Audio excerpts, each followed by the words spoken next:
오늘 이 밤에도 또 하나님이 주실 은혜를 사모하면서 또 이 자리에 모인 자리에 하나님께서 귀한 은혜로 우리의 심령을 채워주시기를 원합니다. 하나님 말씀 같이 보시겠는데 역대상 19장 1절부터 19절 말씀, 역대상 19장 1절부터 19절 말씀, 구약성경 640쪽에 있습니다. 역대상 19장 1절부터 19절까지 한 절씩 교독해서 읽겠습니다. 그 후에 암몬 자손의 왕 나하스가 죽고 그의 아들이 대신하여 왕이 되니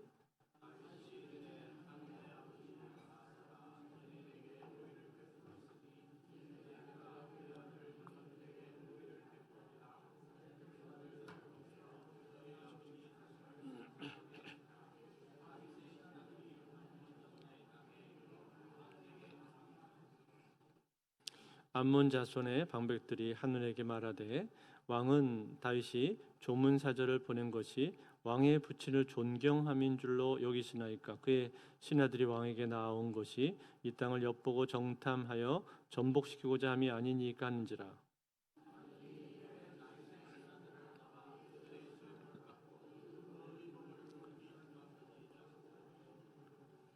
어떤 사람이 다윗에게 가서 그 사람들이 당한 일을 말하니라. 그 사람들이 심히 부끄러워하므로 다윗이 그들을 맞으러 보내 왕이 이르기를 너희는 수염이 자라기까지 여리고에 머물다가 돌아오라 하니라.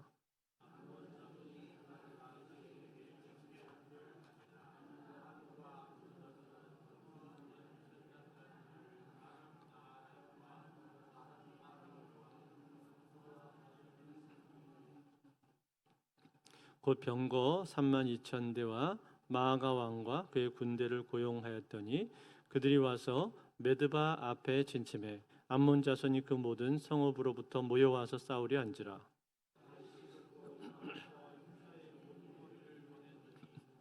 암몬 자손은 나가서 성문 앞에 진을 치고 도우러 온 여러 왕은 따로 들에 있더라.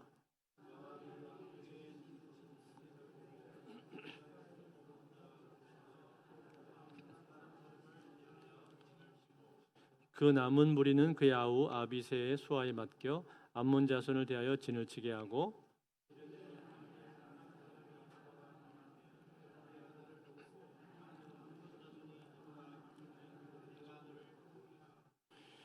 너는 힘을 내라. 우리가 우리 백성과 우리 하나님의 성읍들을 위하여 힘을 내자. 여호와께서 선히 여기시는 대로 행하시기를 원하노라 하고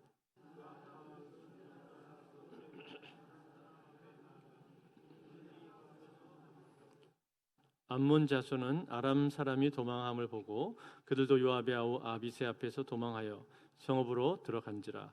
이에 요압이 예루살렘으로 돌아오니라.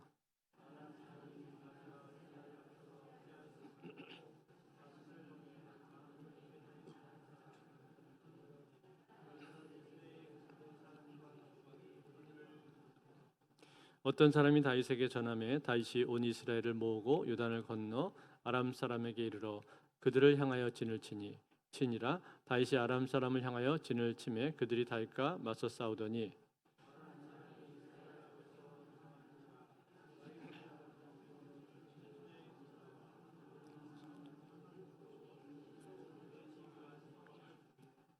같이 읽겠습니다. 하닷 에셀의 부하들이 자기가 이스라엘 앞에서 피하였음을 보고 다윗과 더불어 하친하여 섬기고 그 후로는 아람 사람이 암몬 자손 돕기를 원하지 아니하였더라. 아멘.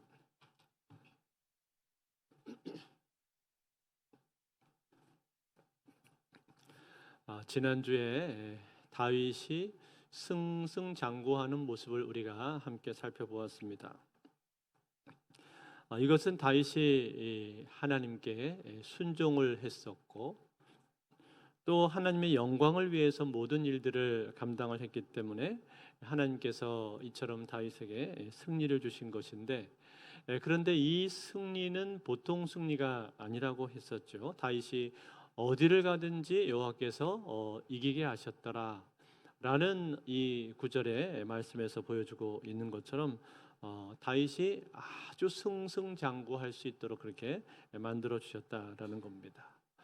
이 모습을 보면서 우리도 우리의 인생 가운데 승리를 하기 위해서는 먼저 하나님 앞에 순종하고, 그리고 우리의 삶의 목적이 하나님께 맞춰져 있어야 한다. 하나님의 영광을 위해서, 그 영광만을 위해서 모든 일들을 우리가 감당할 때 우리의 삶 가운데 승리할 수 있다라는 적용까지 우리가 해보았습니다. 그리고 나서 이제 오늘 본문인데, 오늘 본문에 나오는 내용이 무엇입니까? 암몬 자손과의 사이에서 일어났었던 일이 나오고 있죠. 그것이 무엇일까요? 어느 날 암몬 자손의 왕 나하스가 죽었다는 소식을 다윗이 듣게 됩니다. 그리고 그를 조상하기 위해서 사절단을 그곳에 보내게 되죠. 과거에 이 다윗과 암몬 왕 나하스 사이에는 어떤 좋은 일이 있었는지 성경에서 자세히 기록을 해주지는 않습니다만, 아마도 둘 사이에 좋은 일들이 있었던 것 같습니다.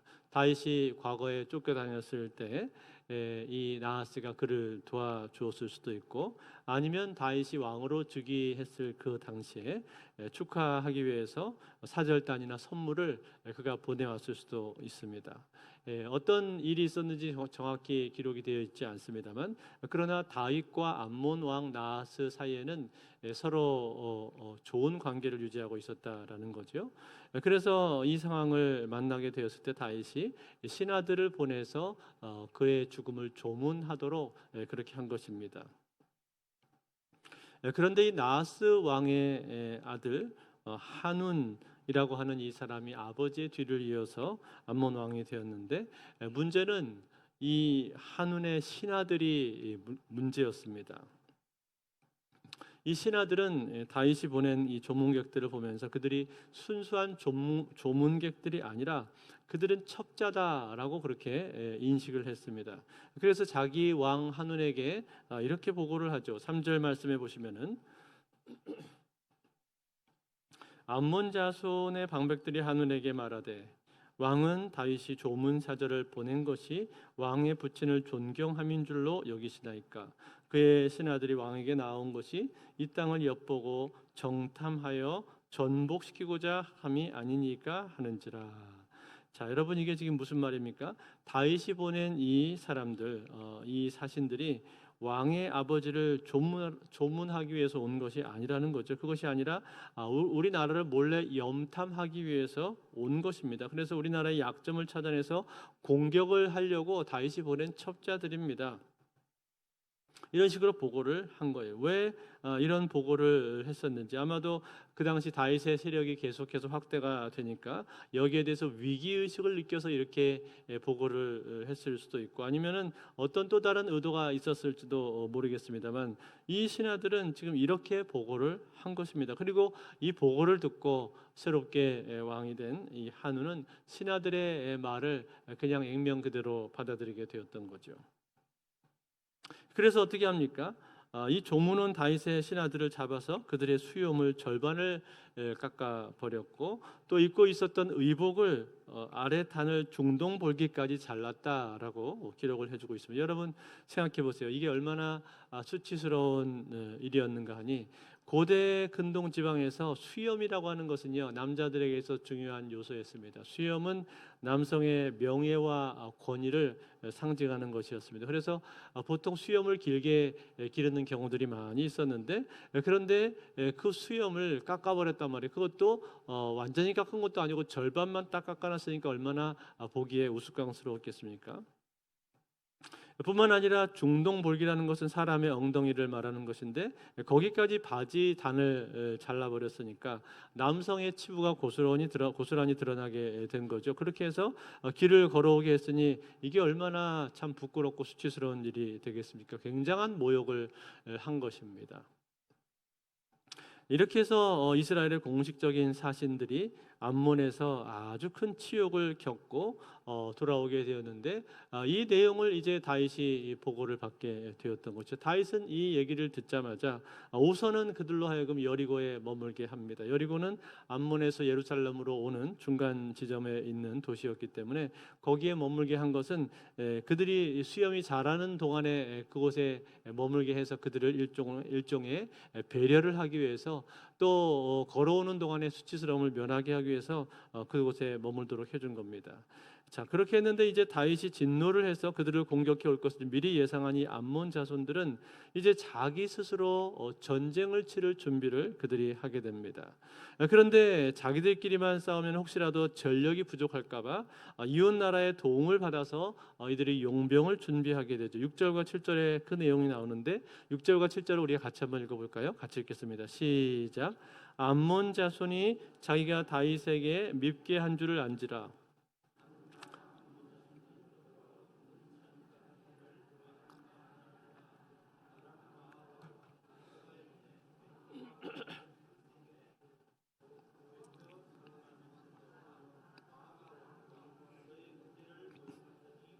그들이 와서 메드바 앞에 진침해 암몬 자손이 그 모든 성읍으로부터 모여와서 싸우려 한지라. 자, 여기 보시면은 고용했다 그렇게 말했죠. 즉 용병을 썼다 그런 말이에요. 어느 나라 사람들을 지금 용병으로 쓰고 있는 거예요? 아람 사람들을 주로 고용을 한 겁니다. 아람 나하라임, 또 아람 마아가 소바, 이런 나라들은 그 당시 아람이 여러 작은 도시 국가로 쪼개져 있었기 때문에 그 나라들로부터 지금 사람들을 사서 용병으로 지금 들여왔다라는 얘기입니다. 그래서 숫자가 몇 명이나 되냐면은 이것과 거의 비슷한 본문을 기록하고 있는 사무엘하에 보면은 무려 3만 3천 명이 되었다 그렇게 말을 해주고 있어요. 용병만 3만 3천 명이었으니까 암몬 자손의 숫자까지 다 합치면 훨씬 더 많았겠죠. 또 병거가 3만 2천 대라고 기록을 해주고 있습니다. 아주 큰 군대를 만들었다는 거예요. 그래서 이 군대를 두 무리로 나눠서 한쪽은 암몬 자손 진영으로 그 다음에 한쪽은 아람 용병들을 중심으로 해서 요단강 동쪽에 메드바 들판에 포진하도록 그렇게 했습니다. 이렇게 양쪽으로 나눠서 협공을 해가지고 이스라엘을 공격을 해야 되겠다라고 생각을 하고 있었던 거죠. 그런데 여러분 이 용병을 사왔는데 사는데 돈이 얼마나 들었는가를 오늘 이 역대상은 기록을 해주고 있는데 뭐라고 기록을 해주고 있습니까? 비용이 은 1,000달란트가 들었다 이렇게 기록을 해주고 있어요. 여러분 이 은 1,000달란트면 어느 정도가 될까요? 은 한 달란트가 얼마인고 하니 6천 드라크마인데 6천 드라크마인데 드라크마 1 드라크마는 어느 정도 되느냐?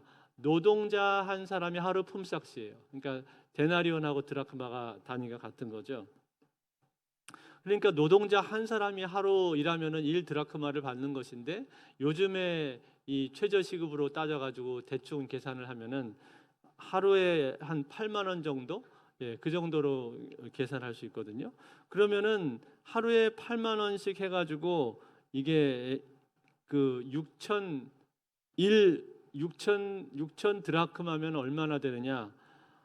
약 제가 계산해 보니까 4,800억 원 정도가 나옵니다. 4억 8천이 아니고 4,800억 원이 나오더라고요. 이게 어마어마한 돈인 거예요. 이 비용으로 따지면은 어마어마한 비용을 이 아람 사람들한테 지불을 하고 이 암몬 자손이 그들을 용병으로 들여왔다는 거예요. 그러니까 얼마나 이 전쟁을 중요하게 생각하고 있는가, 전쟁에서 꼭 이겨야 되겠다라는 생각을 이 사람들이 갖고 있는 것이고, 그리고 어떻게 생각해 보면은 그 당시 암몬은 꽤 경제적으로 부유했나 보다라는 추측도 우리가 가능할 수가 있죠. 이것이 이 암몬 자손이 이스라엘과 싸우기 위해서 준비했던 모습이란 말이에요. 그런가 하면 반면에 이스라엘의 군대는 어떻게 되어 있었습니까? 10절과 11절에 보면은 이스라엘 군대에 대해서 이렇게 말해주고 있어요. 요압이 앞뒤에 친 적진을 보고 이스라엘에서 뽑은 자 중에 또 뽑아 아람 사람을 대하여 진을 치고 그 남은 무리는 그의 아우 아비새의 수하에 맡겨 암몬 자손을 대하여 진을 치게 하고. 자, 여기 보시면은 요압이 사람들을 뽑았다 그랬는데 어떤 사람들을 뽑았다 그랬어요? 이스라엘에서 뽑은 자 중에서 또 뽑았다. 그렇게 말했죠. 무슨 말이에요? 아무나 뽑은 것이 아니라 아주 준비된 사람 정예의 요원을 뽑았다는 거예요. 소수였지만 소수 정예로 이 군사들을 뽑았다라는 거예요. 그리고 이 양 적군들 중에서 아무래도 용병들이 더 막강할 것이기 때문에 용병으로 구성되어 있는 이 아람 군대를 이 군사령관이 요압이 맡았고, 그리고 암몬 자손들은 요압의 동생인 아비새가 맡도록 그렇게 했습니다. 자, 이렇게 해서 이제 두 군대가 전쟁을 벌이게 되었는데, 여러분 결과가 어떻게 되었을까요? 결과는 이스라엘의 승리로 끝나게 되었습니다. 숫자는 어땠어요? 숫자는 비교할 수 없을 정도로 암몬 자손하고 이 아람의 연합 군대가 훨씬 더 많았습니다. 그럼에도 불구하고 요압과 아비새의 부대가 이 전쟁을 아주 여유 있게 넉넉하게 이길 수가 있었다라는 거예요. 그렇다면 여러분, 이처럼 이러한 열세인 객관적인 전력에서 열세였던 이러한 전쟁이었는데, 이 전쟁 가운데서 이길 수 있었던 그 비결이 어디 있었습니까? 요압과 아비새가 이처럼 열악한 가운데도 이길 수 있었던 그 이유가 어디 있었는가? 제일 첫 번째로는 전쟁을 하는 목적에 있었습니다. 목적. 왜 이 전쟁을 하는 것인가? 여러분, 이스라엘 백성들, 즉 이 요압과 아비새가 이 전쟁하는 이유가 뭐예요? 그것은 아주 분명한 이유가 있었습니다. 즉 저들이 먼저 이스라엘을 모욕해 왔기 때문에 그런 거죠. 조문하려고 보냈던 이스라엘의 사절단들을 그들이 모욕했고, 사절단들을 모욕했다는 것은 다른 말로 바꿔 말하면 다윗 왕을 모욕했다는 뜻이고, 그것은 다른 말로 말하면 하나님을 모욕했다는 뜻이 되는 거예요. 그렇기 때문에 그러한 상황 가운데서 이들이 전쟁을 하지 않고 가만히 있을 수가 없는 거죠. 그래서 전쟁하는 이유가 분명했습니다. 뿐만 아니라 이스라엘을 보호해야 한다라는 분명한 사명도 가지고 있어서 13절에 보시면 나오죠. 13절 같이 읽어볼까요? 시작. 너는 힘을 내라. 우리가 우리 백성과 우리 하나님의 성읍들을 위하여 힘을 내자. 여호와께서 선히 여기시는 대로 행하시기를 원하노라 하고, 자, 힘을 내라라고 이 아합이 독려를 하면서 뭐라고 말을 했는가 하니, 우리 백성과 우리 하나님의 성읍들을 위하여 이렇게 말했어요. 즉 이 싸움이라고 하는 것은 우리의 백성들을 보호하기 위해서 싸우는 싸움이다라는 거예요. 이스라엘을 지키기 위해서 우리가 싸우는 거다라는 분명한 목적을 이들은 가지고 있었다는 거예요. 이게 이스라엘 백성들이 가지고 있는 전쟁의 목적이었습니다. 반면 이 암몬하고 아람의 연합군들은 어떻습니까? 특별히 그 중에서 여러분 아람 이 사람들을 한번 생각을 해보시면은, 이 사람들은 돈을 받고 지금 용병으로 참전한 것이기 때문에 전쟁에 대해서 의지가 그렇게 강하지가 않습니다. 적당히 눈치 보면서 싸우는 척하다가 나중에 끝나면 가면 되는 거예요. 더군다나 아람 사람들끼리도 서로 지금 같은 나라가 아니라 흩어져 있는, 뿔뿔이 흩어져 있는 그런 국가였기 때문에 연합성에 있어서도 약하고, 이런 경우에 전쟁이 막상 시작이 되면은 선봉에 제일 선두에 나서려고 하는 사람들은 별로 나타나지가 않았을 거예요. 왜냐하면 그들은 적당히 싸우고 돈 받고 살아서 집에 돌아가야 되는 사람들이거든요. 그래서 살아서 돌아가야 돈을 받을 거 아니에요. 그렇기 때문에 이 두 세력 간에는 전쟁에 대해서 목적의식이 전혀 달랐다라는 거예요. 아람 사람들은 굳이 피 흘려 가면서까지 목숨을 걸고 싸울 필요가 없었던 것이고, 반면에 이스라엘 백성들은 어떻습니까? 이스라엘 백성들은 자기 민족을 지켜야 되겠다는 분명한 사명과 목적의식을 가지고 있었던 것이죠. 그렇기 때문에 비록 소수가 참여한다 할지라도 그들은 일사각오로 이 전쟁에 임하게 되는 것이고, 그래서 이 전쟁에서 밀리지를 않았다라는 거예요. 그게 첫 번째 이유입니다. 이 전쟁을 싸우는 사람의 목적, 마음가짐입니다. 두 번째는 뭐냐?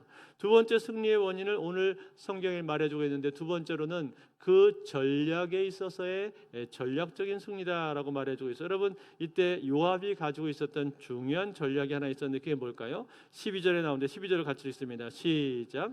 이르되 만일 아람 사람이 나보다 강하면 내가 나를 돕고, 만일 암몬 자손이 너보다 강하면 내가 너를 도우리라. 아멘. 자, 뭐라고 말했어요? 만약에 싸움이 벌어졌는데 아람이 나보다 더 강하게 되면은 아비새야, 네가 재빨리 와서 나를 도와줘야 된다. 반대로 암몬이 너보다 더 강하게 되면 내가 재빨리 가서 너를 도와주겠다. 이렇게 말을 했단 말이에요. 뭘 말해주고 있는 거예요? 지금 연합을 얘기하고 있는 거예요. 연합하자고 말하고 있는 거예요. 즉 너 따로 나 따로 그런 전쟁이 아니라, 너는 네 할 일 하고 나는 내 할 일 한다, 이런 것이 아니라 우리는 한 배를 탄 한 형제다, 한 팀이다. 그렇기 때문에 그때그때 상황에 따라서 얼마든지 유동적으로 자리를 바꿔가면서 우리가 전쟁을 하자라는 거예요. 서로 돕자라고 말을 한 겁니다. 즉 강력한 연합 작전을 펼쳤다라는 거. 이러한 연합이 있었기 때문에 이스라엘 백성들은 이길 수가 있었던 거죠. 사랑하는 성도 여러분, 오늘 이 장면은 우리에게 중요한 교훈을 주고 있습니다. 그게 뭘까요? 우리의 삶 가운데, 우리의 신앙생활 가운데서도 이러한 전투가 있다는 것이죠. 여러분, 어떤 전투가 우리의 삶 가운데 있습니까? 우리의 삶 속에는 영적인 전투가 있지 않습니까? 우리의 생활 가운데 늘 영적인 전투가 항상 있습니다. 이 영적인 전투가 항상 있는데 이 영적인 전투 가운데 우리는 어떻게 하면 승리할 수가 있냔 말입니다. 제일 첫 번째는 이 전투의 목적이 무엇인지 우리는 분명히 알아야 하는 겁니다. 우리가 싸우는 이 싸움은 육적인 싸움이 아닙니다. 이것은 영적인 싸움이고 영적인 전쟁이죠. 이 영적인 전쟁이라고 하는 것은 우리의 눈에 보이지가 않습니다. 그렇지만 여러분, 우리가 하나님의 일을 하고 교회를 세워가고 교회를 건강하게 만들고 또 부흥해가고 하나님의 나라를 확장시켜가는 이러한 일들을 할 때 이러한 일들에 대해서 이것을 싫어하는 세력들이 분명히 있다라는 거예요. 어떤 세력들입니까? 사탄의 세력들이에요. 사탄의 세력은 하나님의 나라가 이 땅에 임하고 확장되는 것을 절대로 싫어합니다. 그래서 어떻게든지 이것을 방해하려고 하는 것이고 우리를 낙심시키고 또 넘어뜨리고 때로는 교란시키고 때로는 분열시킵니다. 또 때로는 싸우게 만들고 서로에 대해서 실망하게 만들고 불신하게 만들기도 합니다. 그래서 하나님의 일을 하지 못하도록, 하나님의 일이 힘있게 전진되지 못하도록 하는 것이 그들이 가지고 있는 목적이란 말이에요. 때문에 여러분, 우리는 어떻게 해야 되겠습니까? 우리는 이것을 분명히 알고 이러한 사탄의 괴계를 잘 간파해야 됩니다. 그리고 이 사탄의 괴계에 대해서 우리가 넘어지지 않기 위해서 우리의 마음이 나누어지지 않도록 애를 써야 된다는 거예요. 마음이 나누어지지 않으려면 어떻게 해야 됩니까? 먼저 기도해야 될 것이고, 그리고 우리가 형제 자매이고 한 그리스도 안에서의 가족이다라는 사실 우리는 항상 잊지 말아야 될 거예요. 그리고 어떻게 하면은 우리가 이 사탄의 괴계에 넘어가지 않고 분열시키려는 이러한 괴책에 넘어가지 않을 수 있을까 하는 것을 잘 생각을 하면서 어떻게 하면 우리의 마음을 하나로 더 모을 수 있을 것인가 하는 것을 잘 생각을 하면서 동시에 이 싸움의 목적은 하나님의 나라를 위한 것이다 라는 사실을 우리가 잊어서는 안 된다는 거예요. 하나님의 나라라고 하는 공통된 목적이 우리에게 있다는 것을 분명히 알고 그 일을 향해서 나아가야 된다는 거죠. 그럴 때 우리가 사탄에게 속지 않을 수가 있는 겁니다. 최근에 교회에서 제가 사역을 하면서 부서들끼리 서로 오해를 한다든지 서로 마음이 나누어질 뻔한 순간들을 몇 번 겪었습니다. 또 개인들 간에도 서로 마음을 하나로 합치지를 못하고 분열되려고 하는 순간들을 보기도 했었습니다. 그러면서 제 마음속에 드는 생각이 무엇인가 하니, 또 마귀가 틈을 타려고 하는구나, 마귀가 또 틈을 비집고 들어오는구나, 그런 생각을 하게 되었습니다. 그런 생각이 들면서 마음속으로 한편으로는 긴장이 되기도 하고 그러면서 더 많이 기도를 할 수밖에 없었습니다. 기도 외에는 이러한 유가 나아갈 수 없느니라 말씀을 하셨잖아요. 그래서 기도할 수밖에 없는데, 그런데 놀라운 것은 기도하면 하나님께서 역사하시고 기도하면 하나님께서 함께해 주셔서 그러한 위기를 넘어갈 수 있도록 만들어 주십니다. 하나님이 길을 열어주시고 하나님께서 일해 주신다, 그런 말이에요. 기도를 통해서 이루어지는 일입니다. 그런가 하면 여러분, 오늘 이 요압의 작전 가운데서 우리가 또 한 가지 배워야 될 것은 무엇입니까? 그것은 바로 서로 돕는 거예요. 서로 돕는 거. 네가 적들보다 약하면 내가 너를 가서 도울 것이고, 만약에 내가 적들보다 약해서 내가 밀리게 되면은 그때는 네가 와서 나를 도와줘야 된다. 뭘 말하는 거예요? 연합을 말하는 겁니다. 연합 작전에 대해서 말을 해주고 있다는 거예요. 사랑하는 성도 여러분, 우리가 주의 일을 감당을 할 때 이 주의 일이라고 하는 것은요, 한 사람 혼자의 힘으로 되는 것이 아닙니다.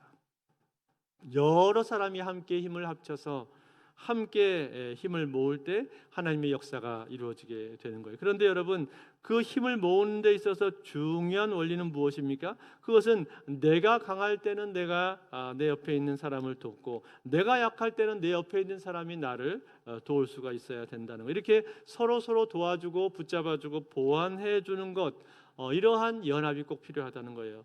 내가 돕겠다라고 하는 마음이 꼭 필요하다는 거예요. 그러니까 여러분, 이 세상에는요 사실 필요 없는 사람은 아무도 없는 겁니다. 전부 다 필요한 사람들이에요. 그런데 여러분, 우리가 특별히 교회 안에서 섬기고 일을 하다 보면은 어떤 경우가 있습니까? 나는 열심히 이렇게 일을 하는데 저 사람은 왜 저렇게 하나? 왜 저 사람은 저만큼밖에 섬기지를 않는가? 그런 생각을 하면서 괜히 시험에 들 때가 있단 말이에요. 기분이 별로 안 좋아질 때가 있단 말이에요. 그렇지만 여러분, 사실은 그렇지가 않습니다. 그게 아닙니다. 하나님의 나라라고 하는 것은 어떤 원리가 있는 것인가? 하나님의 나라 안에서는요, 강한 사람이 약한 사람을 도와주는 거예요. 그리고 짐을 져주는 원리가 있습니다. 먼저 된 사람이 나중된 사람의 짐을 져주는 것이고, 그리고 영적으로 성숙한 사람이 미성숙한 사람의 짐을 져주는 거예요. 그 사람 짐을 하나 더 져주는 것이, 그것이 하나님의 나라의 원리란 말이에요. 그래서 사도 바울이 로마서를 쓰면서 뭐라고 말을 했는가 하니, 로마서 15장 1, 2절에서 이렇게 말을 했습니다. 같이 읽어볼까요? 같이 읽겠습니다. 시작. 믿음이 강한 우리는 마땅히 믿음이 약한 자의 약점을 담당하고 자기를 기쁘게 하지 아니할 것이라. 우리 각 사람이 이웃을 기쁘게 하되 선을 이루고 덕을 세우도록 할지니라. 아멘. 자, 뭐라고 했어요?